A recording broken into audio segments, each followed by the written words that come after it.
오늘 오전에 나눌 설교의 제목은 화평의 연결고리라는 제목으로 여러분들과 하나님 말씀 나누도록 하겠습니다.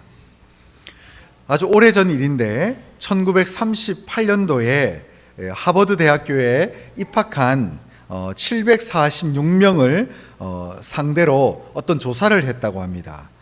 그리고 또 반대로 동시에 보스턴에 있는 한 빈민가에 거주하는 20살 대학교에 갓 입학한 학생들의 나이가 20살이죠. 그래서 보스턴 빈민가에 사는 746명의 인원들을 동일한 시간대에 조사를 해서 질문을 했는데, 그 조사의 내용이 뭐냐면 무엇이 나를 행복하게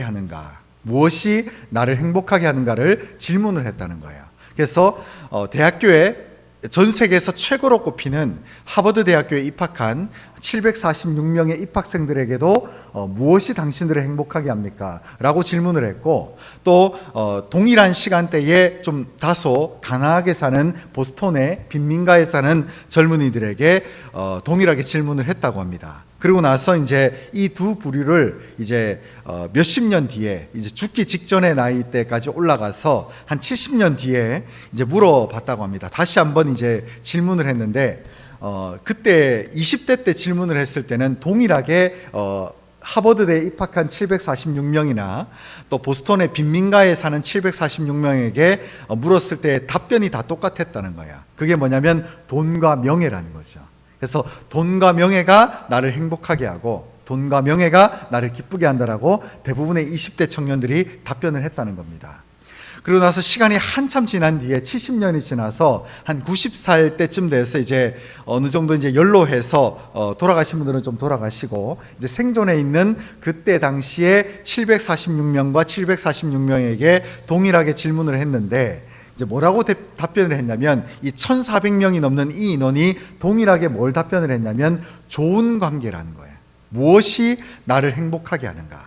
그 질문을 했을 때에 이 인생의 70년의 시간이 지난 이 사람들이 얘기했던 것이 좋은 관계가 내 평생을 행복하게 했다, 이렇게 말을 했다는 거죠. 요즘은 가끔 보면 인터넷이나 많은 글들 보면 혼자 사는 게 좋다, 혼자가 좋다, 오죽하면 혼자 사는 것을 얼마나 방송에서 홍보를 하냐면 나 혼자 산다라는 이름을 가지고 낸 방송도 있더라고요. 그러나 놀랍게도 그 프로를 가만히 제가 예전에 한번 보니까 혼자 사는 게 좋은데 사실은 혼자 사는 사람들끼리 연합을 해서 나오더라고요. 그러니까 결국은 사람은 혼자 살 수 없다는 것이 증명이 된 셈이죠. 거기 나오는 많은 혼자 사는 청춘 남녀들이, 심지어 거기 보면 5, 60대에 연세 드신 분들도 나오더라고요, 옛날에 보니까. 근데 그분들도 여전히 하는 얘기가 뭐냐면 짝을 찾아 헤매시더라고요. 거기 나오는 어떤 연세 드신 청년은 아니고 60대쯤 되는 김광규라고 하는 유명한 영화 배우 겸 이 탤런트도 외로워 죽겠다는 거예요. 나 장가 가고 싶다, 이 얘기를 계속하는 거죠. 그래서 제가 그 장면을 보면서 사람은 혼자 사는 게 저렇게 힘들구나라는 것을 알게 됐다는 거죠. 여러분, 하나님이 사람을 창조하셨는데, 여러분 왜 사람이 혼자 살 수 없냐? 이게 왜 허구냐면 하나님이 사람의 머리를 360도를 돌리질 않으셨어요.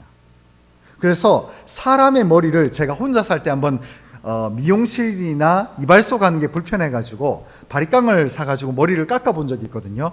여기까지는 괜찮아요.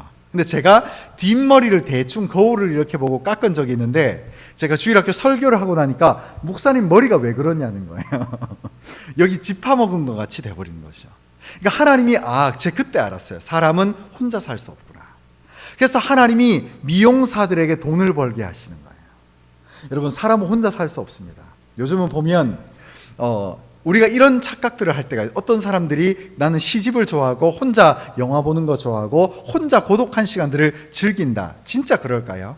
아니요, 그렇지 않습니다. 우리가 외향적인 사람들은 이해돼요. 이 사람들은 성격이 외향적이니까 친구가 필요하다.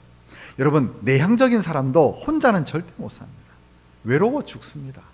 여러분, 사람이 얼마나 심각하냐면, 저는 옛날에 몰랐는데 청각장애인이 있죠. 이 못 들으시는 분들, 이분들이 청각, 돌아오는 소리를 듣지 못하니까 시간이 몇 년, 10년, 20년 지나니까 뭘 잃어버리냐면 말을 못해요. 저분이 청각장애가 왔는데 왜 말을 못하나? 왜? 내 귀에 들리는 소리가 없으니까 언어도 퇴화가 되는 거예요. 나중에 시간이 지나서 언어는 장애가 아니었는데 청각장애가 되니까 말도 못하게 되는 사건이 발생하는 거죠. 여러분, 사람은요 절대 혼자 살 수 없습니다. 여러분, 신앙생활도 마찬가지입니다. 간혹 어떤 분들이 집에서 유튜브로 아니면 CTS나 CBS로 신앙생활한다. 절대 불가능합니다. 안 됩니다. 여러분, 말씀 앞에 깨져야 되거든요. 근데 예를 들어서 제가 TV 화면에다가 대놓고 방송을 틀었는데 내 삶 가운데 죄가 있어요. 근데 그 죄를 지적하는 목사님이 오늘 CTS나 CBS나 CNN이나 CGN이나 이런 기독교 방송에서 죄를 지적해요. 어이구 기분 나쁘다. 제끼면 그만이에요.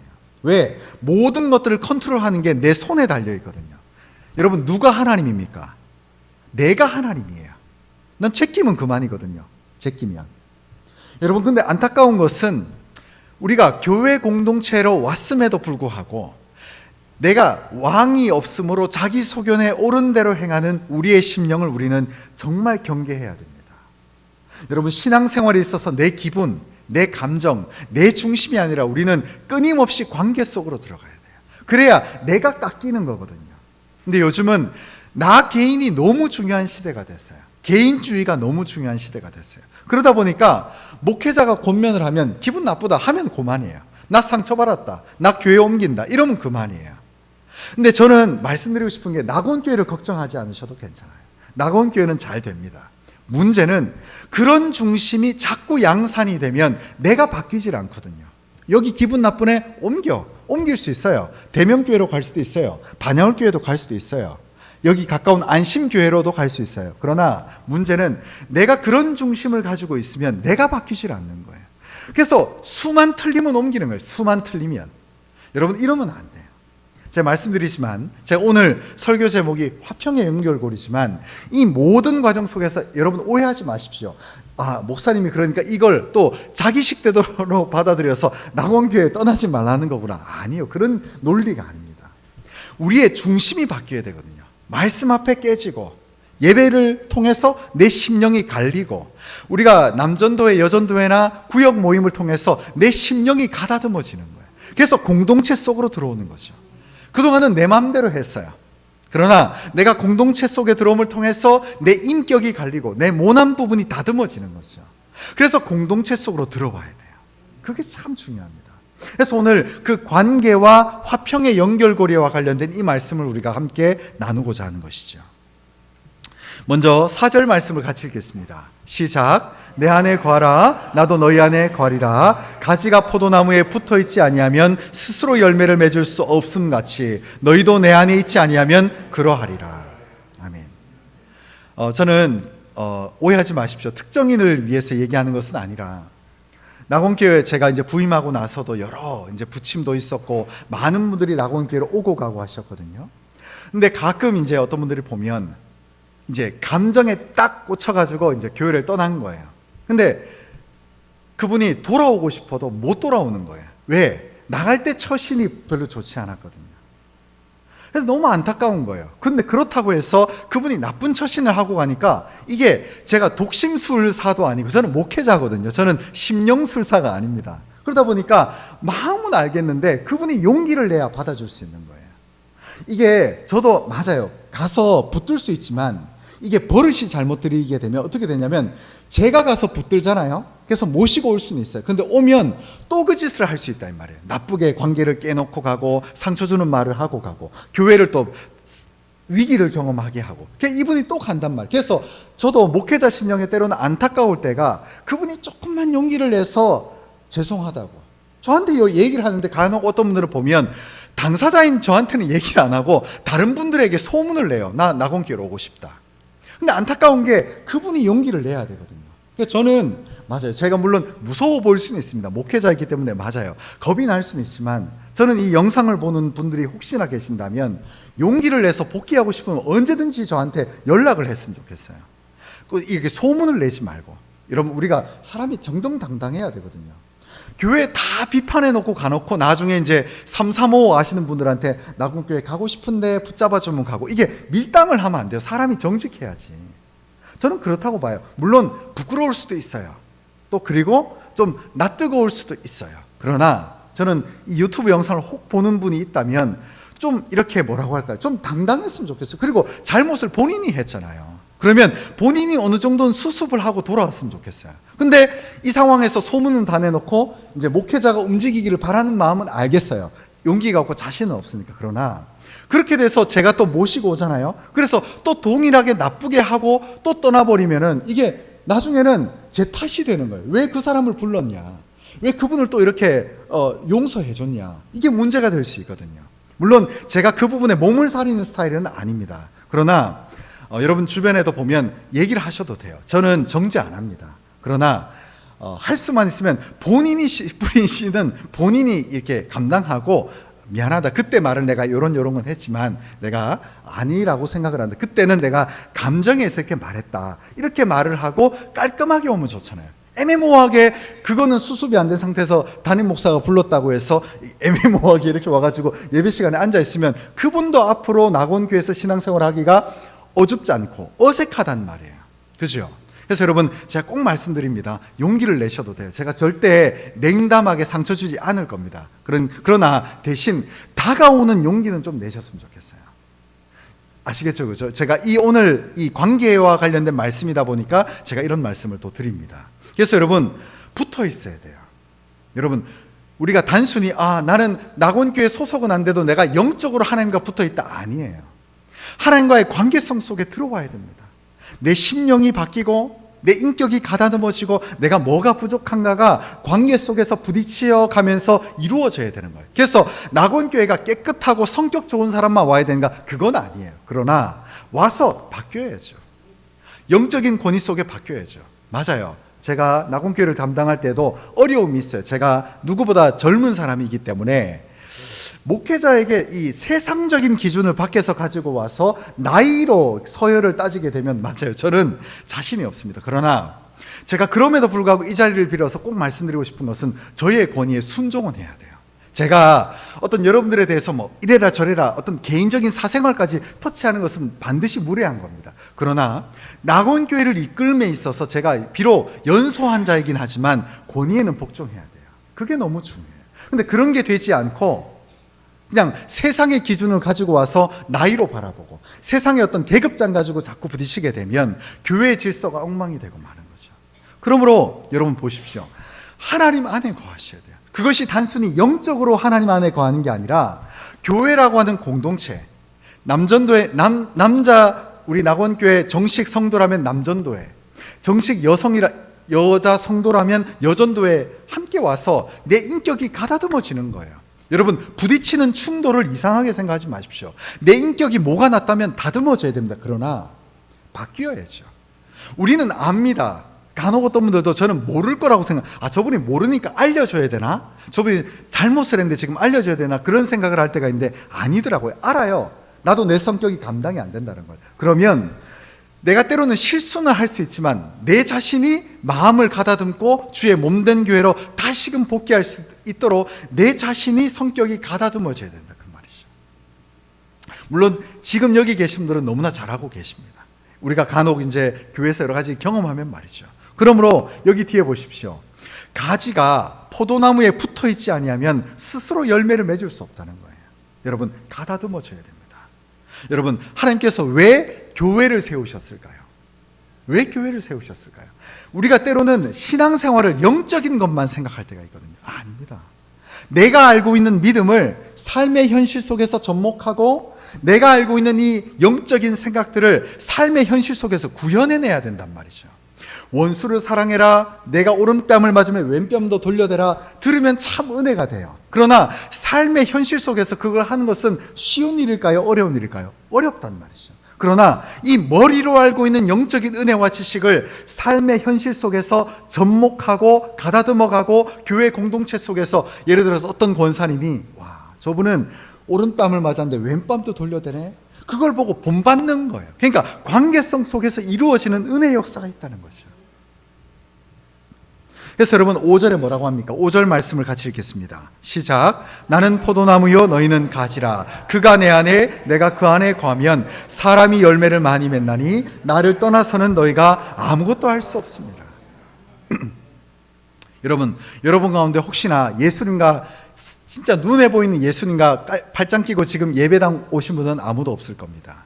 그래서 하나님 예수님께서 이 땅에 오셔서 성자 예수님께서 이 땅에 뭘 만드셨냐면 교회를 지으셨어요. 여러분 교회론에 대해서 궁금하시면 에베소서 말씀을 1장부터 6장까지 읽어보시면 교회가 뭔지를 명확하게 알 수 있습니다. 예수님께서 이 땅에 교회를 세우셨어요. 그래서 교회를 주셨고 교회 공동체를 만드셨어요. 그래서 그 공동체 속에서 연합하고 뒤섞이면서 나의 단점들은 만들어지고 나의 장점들은 극대화될 수 있는 공동체를 우리에게 선물로 주셨단 말이에요. 그래서 예수님이 뭐라고 하십니까? 모이기를 패하는 자들의 습관을 쫓지 마라. 모이셔야 됩니다. 여러분 교회가 단순히 어떤 분들은 꼭 그렇게 제가 부정적인 믿음 없는 분들의 말을 옮길 필요는 없으나 코로나 때 왜 교회들이 모이기를 그렇게 애썼냐면 말씀대로 행하기 위함이에요. 공동체를 떠나면요 무너집니다. 여러분 마지막 때가 되면 이 적그리스도에 해당하는 이 사람이 교회를 패하기를 애를 쓸 겁니다. 교회를 패하도록 할 겁니다. 모이기를 흩어지게 하도록 애를 쓸 겁니다. 예배 방송으로 드려라. 예배 유튜브로 봐라. 예배 핸드폰으로 봐라. 이렇게 가르칠 겁니다. 그래서 사람들이 왕이 없으므로 여호와가 속에 없으므로 각기 소견에 옳은 대로 행하는 그런 시대를 도래하도록 애를 쓸 겁니다. 여러분 우리는 그 시대를 조심해야 됩니다. 그 시대를 조심해야 됩니다. 여러분 모이기를 힘써야 됩니다. 그래서 여러분 제가 이번 주간과 관련해서 여름철이 끝나도록 왜 제가 광고 때에 주중 예배를 생활하시라고 왜 공동체로 들어오시라고 말씀을 하는 이유가 바로 여기에 있습니다. 여러분 바뀌어야 됩니다. 여러분 착한 거 알아요. 그러나 죄송한 얘기입니다만은 착하다고 천국에 가는 게 아니에요. 여러분 사울 왕이 착했을까요? 못했을까요? 착했어요. 사울 왕은 선했습니다. 사울 왕은 겸손했어요. 왕으로 지명을 받았을 때에 소 달구지 뒤에서 그 키가 큰 180이 넘는 그 거대한 거구에 그 청년이 왕으로 자기가 선택을 받으니까 너무 부끄럽고 너무 자기는 그릇이 작은 것 같아서 소 달구지 뒤에 숨었습니다. 그러나 여호와가 함께하지 않으니까 악령이 그의 심령을 지배하는 거예요. 여러분 선하다고 천국 가나요? 우리 어릴 때 주일학교 노래가 있거든요. 돈으로도 못 가요 하나님 나라. 맘 착해도 못 가요 하나님 나라. 거듭나면 가는 나라 하나님 나라. 어떻게 하면 거듭납니까? 엄마 뱃속으로 다시 들어가야 될까요? 아니죠. 주의 성령이 우리를 거듭나게 합니다. 그래서 옛사람을 벗어버리고 새 사람을 입어야 되는 것이죠. 여러분 착하다고 천국 간다고 생각하지 마십시오. 조금 못나도 천국 갈 수 있습니다. 그러나 거듭나셔야 돼요. 그래서 여러분 이 사무엘상 16장 14절 말씀과 디모데전서 4장 1절 말씀은요 하나님이 우리와 함께 하지 않으면, 그러니까 우리가 하나님 앞에 붙어 있지 않으면 나타나게 되는 말씀이 바로 여기 있습니다. 사무엘상 16장 14절 제가 한번 읽어보겠습니다. 여호와의 영이 사울에게서 떠나고 여호와께서 부리시는 악령이 그를 번뇌하게 한지라. 여러분 악령은요, 사탄은요 빈 곳을 찾아 들어갑니다. 그래서 하나님이 주도하지 않는 심령에 사탄이 그 자리에서 따리를 틉니다. 마치 뱀처럼요. 여러분 하나님을 가까이 하셔야 됩니다. 하나님을 동행하셔야 됩니다. 그래야 우리가 삽니다. 여러분 그러므로 여호와의 영이 착하디 착한 사울이었지만 하나님을 우선순위로 갖지 않는 그 사울의 영을 사울에게서 떠나는 거예요. 여러분 사울이 나쁜가요? 아니요, 나쁘지 않아요. 사울은 사람의 눈으로 보면 누구보다 착한 사람이었습니다. 여러분 사울이 어느 순간 약속을 했어요. 선지자이자 제사장이었던 사무엘 선지자를 기다렸어요. 그래서 어느 시간 어느 몇 달 며칠 몇 시 몇 분에 만나서 우리 함께 하나님께 번제를 드리겠습니다라고 얘기를 하고 12지파 온 민족을 어느 지명으로 불렀어요. 그래서 사무엘이 제때 오면 되는데 안 오고 있는 거예요. 그래서 한식경이 지나도 안 오는 거예요. 한식경이라는 것은 1시간이 아니라 유대인들의 시간으로 따지면 3시간입니다. 3시간이나 늦은 거예요. 그래서 사울 왕이 내가 지금 젊은 왕으로 등극을 했는데 이스라엘 12지파가 지금 떼약볕에 서서 기다리고 있다고. 얼마나 미안해요. 그러니까 이 12지파 이스라엘 민족을 눈치를 보면서 내가 그냥 왕이 됐으니까 하나님께 기름 부음도 받았으니까 제사를 드려버려야 되겠다. 이 아프게 서 있는 이 12지파 사람들이 다리 아플까 봐 제사를 먼저 드려버린 거예요. 왜? 명분도 있어요. 선지자가 지금 늦게 오잖아요. 그래서 제사를 드렸거든요. 드리고 나니까 어떻게 됩니까? 늦게 온 사무엘 선지자가 하나님의 영으로 말하는 거예요. 하나님께서 왕을 버리셨다. 제사의 주권이 선지자에게 있다는 것을 고려하기보다 사울 왕은 착했기 때문에 12지파 민족의 눈치를 본 거예요. 대중 심리를 의식한 거죠. 그래서 그가 하나님의 영이 떠나게 되는 거예요. 여러분, 하나님의 관점대로 하셔야 돼요. 가끔 저도 교회를 이끌다 보니까 사람들이 이렇게 말하니까, 사람들이 저렇게 말하니까, 대중들이 이렇게 말하니까 저도 판단이 흔들릴 때가 있어요. 그러나 때로는 어떤 선택을 할 때에도 하나님의 기준대로, 하나님의 방법대로, 하나님의 중심으로 때로는 욕을 먹더라도 갈 수밖에 없는 그런 위치에 있거든요.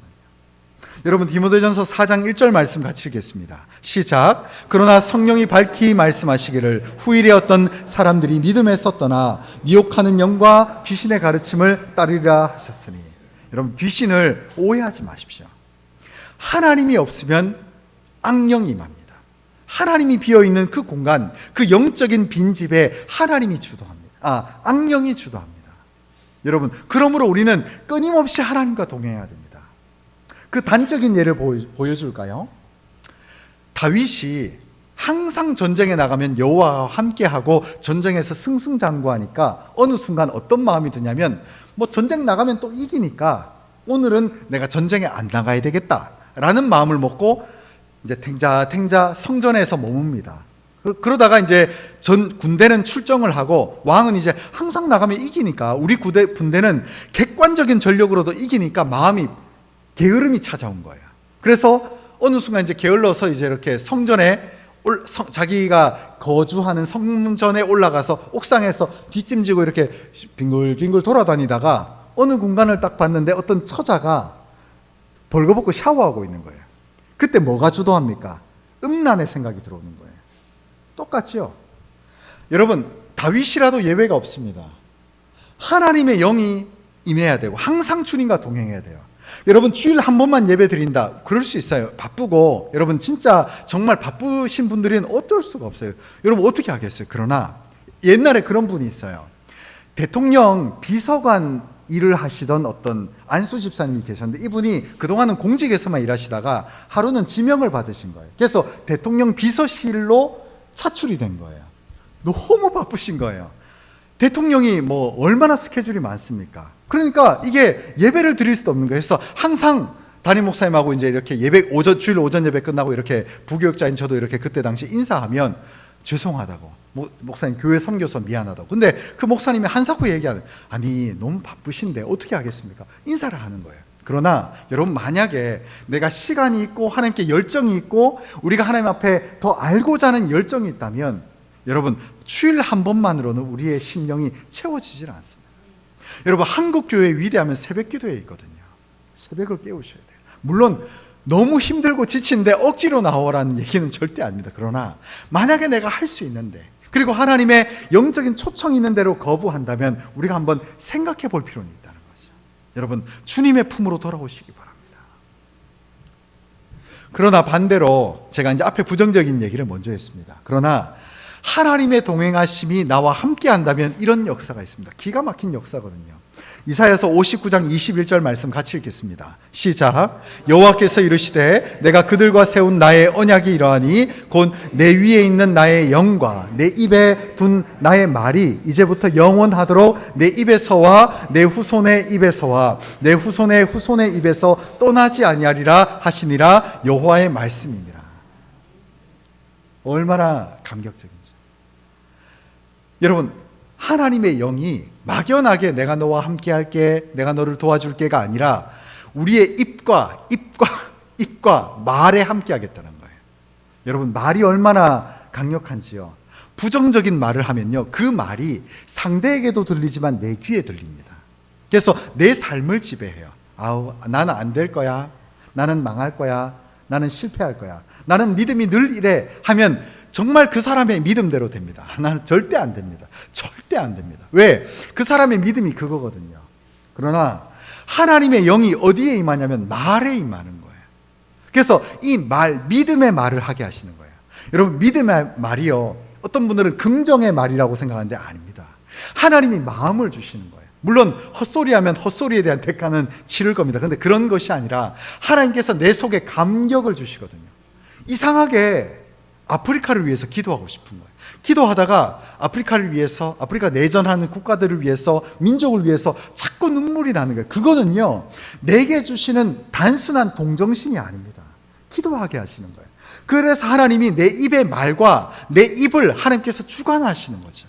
그래서 그 영적인 눈이 열릴 때에 하나님께서 기도하시는 것을 가로막지 마십시오. 어떨 때는요, 저도 낙원교회를 위해서 기도하려고, 낙원교회 문제 때문에 기도하려고 앉았는데 한 5분 기도하는데 마음에 감격이 없어요. 근데 갑자기 대구를 위해서 기도하게 되고, 갑자기 대한민국 경제를 위해서 기도하게 하시는 그 마음의 역사가 있더라고요. 그러면 내가 고정된 마음으로 자꾸 그것만 파면 기도가 안 되거든요. 그러면 옮겨가는 거예요. 내게 감격 주시고 내게 감동 주시는 성령의 인도하심대로 내 입과 내 말을 주관하시는 하나님의 역사하신 대로 기도하게 하는 거죠. 그러고 나면 어느 순간 돌아보면 내가 문제라고 생각했던 낙원교회 그 문제가 해결되어 있는 거예요. 너무 기가 막힌 거죠. 나는 그 문제 해결해 달라고 기도했는데 어느 순간 누가 헌신을 해서 풀어주셨어요. 얼마나 기가 막힌지요. 얼마나 기가 막힌지요. 여러분, 하나님과 함께 하십시오. 그러면 하나님이 여러분들의 입술과 말과 여러분들의 마음을 주관하십니다. 믿음으로 가십시오. 여러분 스스로 안 된다고, 나는 못한다고, 아니요.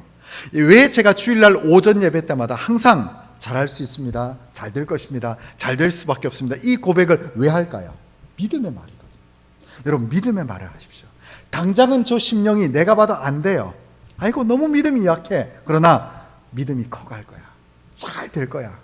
믿음으로 넌 성장하게 될 거야. 믿음의 거목이 될 거야. 언젠가 시간이 지나면 오히려 내가 너의 믿음을 본받아야 될 걸, 이렇게까지도 여러분 고백하잖아요. 사람이 바뀌어 있다니까요.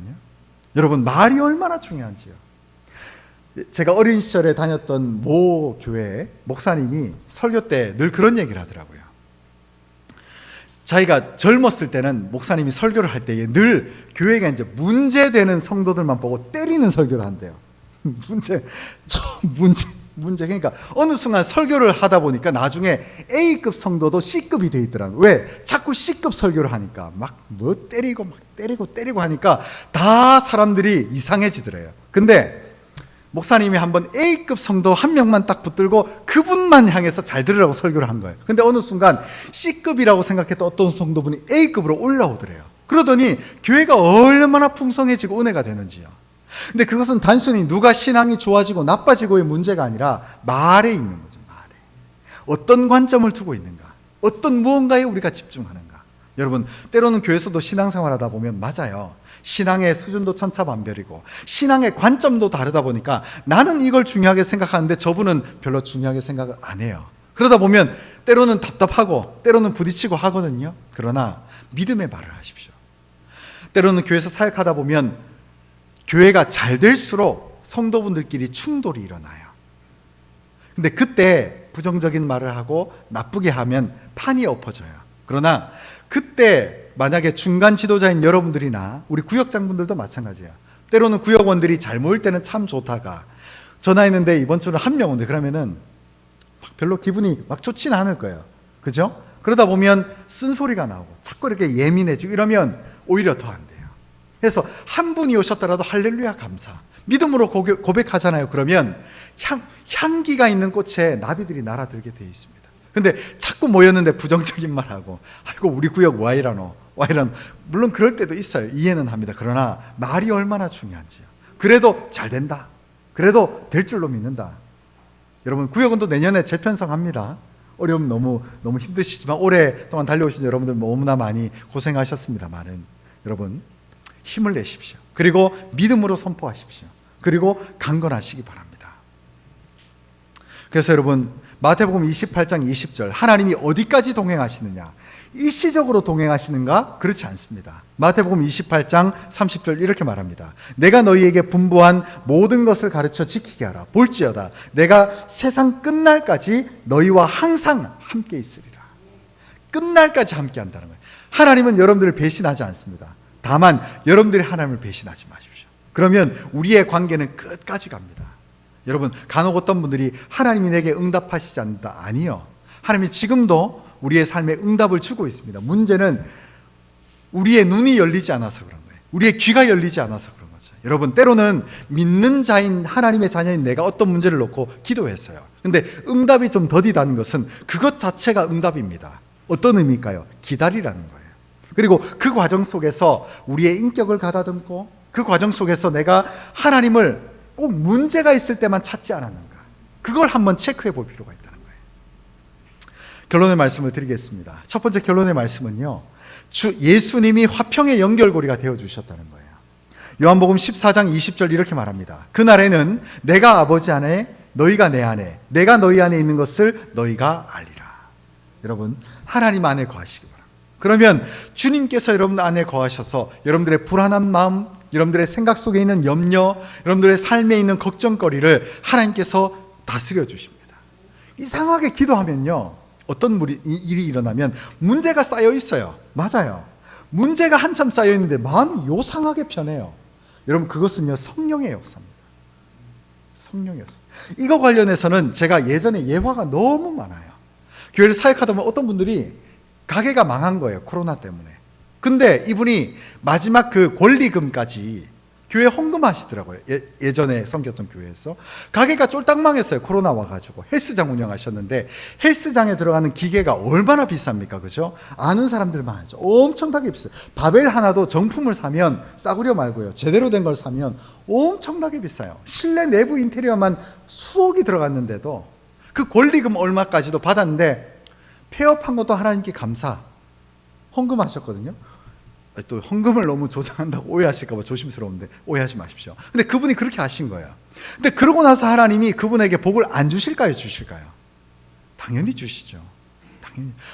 돈 얘기하는 거 오해하지 마십시오. 돈 얘기라는 게 아닙니다. 제발 오해하지 마십시오. 제가 또 믿음이 연약한 분들에게 또 시험거리를 던질까 봐 조심스러운데 그런 게 아니에요. 하나님을 믿는 거죠.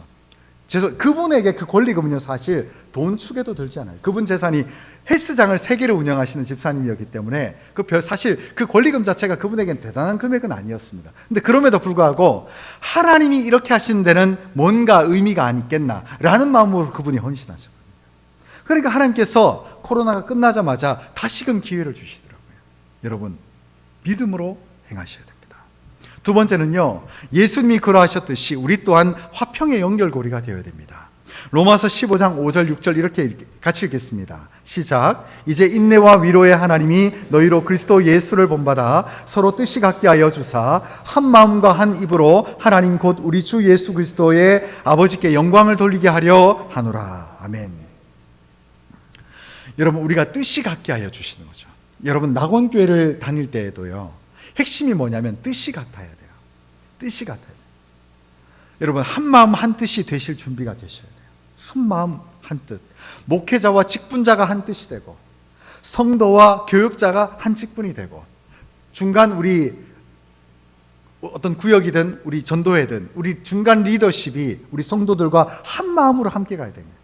그것이 너무너무 중요한 거예요. 한 마음이 되셔야 돼요. 서로 용납하고 서로 받아주고 서로 그리스도라고 하는 그 예수님께 영광을 돌리기 위한 선택들을 하나둘씩 하셔야 돼요. 너무너무 중요한 거죠. 마지막으로 세 번째는요, 하나님과 좋은 관계를 맺듯이 사람들과도 좋은 관계를 이루어야 됩니다. 예수님이 어디에 돌아가셨나요? 매달려서 십자가에 달려 돌아가셨어요. 그래서 세로서는요, 하나님과 우리와의 관계입니다. 그래서 예수님의 십자가 사건은 하나님과 나 사이의 화평입니다. 그러나 여기서 끝나지 않습니다. 바로 옆선이 있습니다. 사람과 사람 사이에 화평을 이루셨어요. 우리도 화평의 관계를 이루셔야 되고, 내가 화평의 연결고리가 돼야 돼요.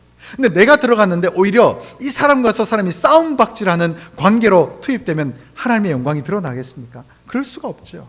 내가 가는 곳마다 연합이 이루어지고, 내가 가는 그곳마다 벌어져 있는 기착칸이 하나로 연결되어야 되는 거예요. 우리는 화평의 연결고리, 예수 그리스도의 영을 지닌 그리스도인입니다.